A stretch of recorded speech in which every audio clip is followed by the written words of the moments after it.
Ibu Murni Hermawati Sitanggang, Sarjana Teologi Medisodiologi selaku pengampu mata kuliah Pendidikan Agama Kristen dan teman-teman sekalian.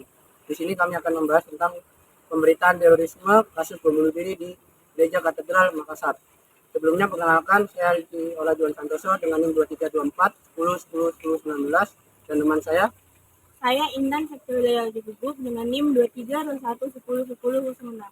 Saya Febriani N. Stanggang dengan NIM 2324 10 10 20 62. Saya Yohan Kusonga dengan NIM 2318 10 20 81. Saya Jerman Nurung dengan NIM 2319 10 90 10 16.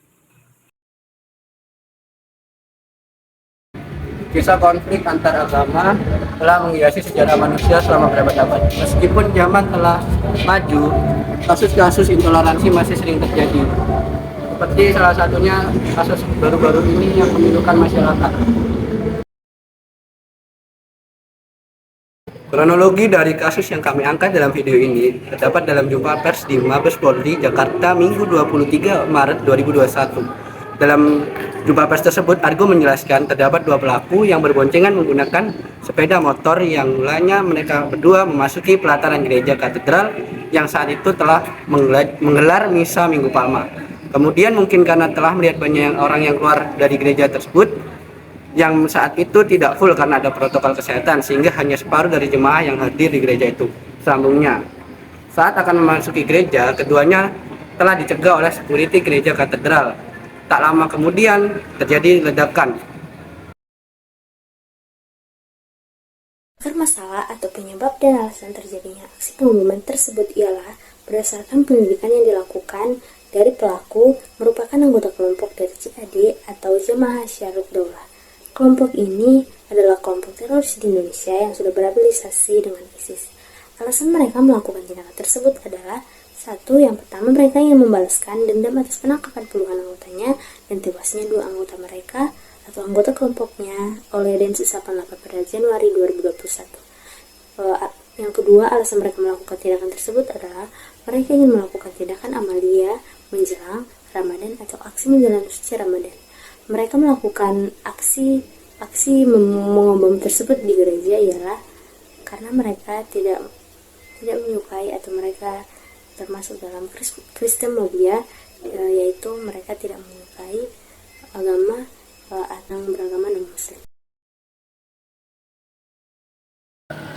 Dampak dari kasus ini adalah yang pertama kerugian fisik, yang dimana aksi ini memang bertujuan untuk menimbulkan korban, yang dimana terdapat 20 korban luka-luka dan 1 korban jiwa, yang dipastikan korban jiwa tersebut adalah pelaku. Yang kedua adalah kerugian mental, yang dimana dampaknya yang selamat akan merasakan takut dan bahkan trauma, dan masyarakat luas akan mengalami rasa takut dan gelisah, di mana mereka merasa tidak aman dan bahkan merendahkan cara kerja aparat keamanan. Yang ketiga adalah dampak ekonomi, yang dimana kerusakan yang diakibatkan seperti kerusakan properti gereja, maka akan membutuhkan waktu jangka panjang untuk memperbaikinya dan membutuhkan materi yang besar untuk memperbaikinya.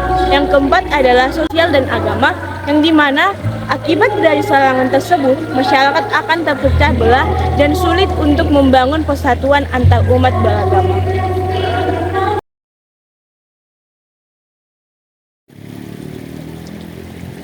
Setelah Lembaga Pemasyarakatan Kelas 2B Lamongan menerima limpahan narapidana kasus terorisme dari Rutan Makobrimob Cikeas, narapidana yang dilimpahkan diketahui bernama Herman atau disebut dengan Abu Diva. Kemudian dia dipidana 3 tahun karena terlibat kasus bom bunuh diri Gereja Katedral Makassar pada Maret 2021. Tidak hanya itu, Herman ditangkap bersamaan dengan 55 terduga terorisme lainnya. Mereka juga ditangkap karena terlibat aksi bom bunuh diri di gereja katedral tersebut. Setiba di Lapas Lamongan, terpidana langsung diarahkan ke ruang registrasi untuk menyelesaikan administrasi. Berikut adalah solusi dan tindak pencegahan yang dapat dilakukan.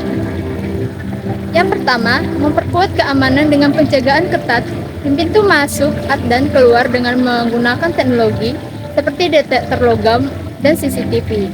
Yang kedua, melakukan pengawasan ekstra pada hari besar atau saat ada acara khusus terhadap orang-orang yang tidak diketahui atau orang yang berperilaku mencurigakan. Yang ketiga, melakukan pembatasan akses ke area-area sensitif di gereja. Hanya orang-orang tertentu yang dapat diberi izin untuk masuk ke area-area. Yang keempat, bekerja sama dengan komunitas lokal. Kerjasama dengan komunitas sekitar juga penting. Mereka bisa membantu mengawasi dan melaporkan jika ada orang atau aktivitas yang mencurigakan. Kesimpulan yang bisa kami ambil dari pembahasan ini yaitu ledakan bom di gereja Katedral Makassar, Sulawesi Selatan pada 28 Maret 2021 menimbulkan korban dan menimbulkan kebingungan dan ketegangan di kalangan masyarakat. Kronologi kejadian insiden ini dimulai pada saat pagi hari saat jemaat gereja sedang berkumpul untuk melakukan ibadah Paskah. Insiden ini tidak hanya menimbulkan dampak fisik tetapi juga dampak sosial yang signifikan di kalangan masyarakat. Banyak orang yang merasa takut dan trauma sebagai akibat dari kejadian ini. Insiden ini juga memicu kerusuhan dan kritik terhadap pemerintah yang dianggap kurang efektif dan dalam mencegah terorisme dan kekerasan di Indonesia.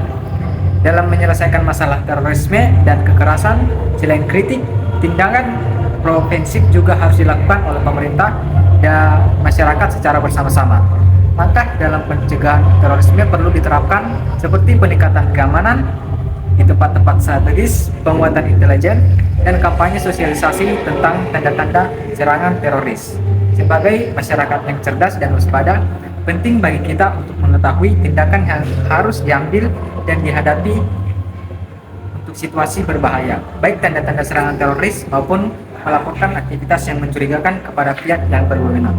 Ini semua merupakan upaya dalam pencegahan kekerasan dan menjamin keamanan bagi seluruh warga Indonesia. Terima kasih.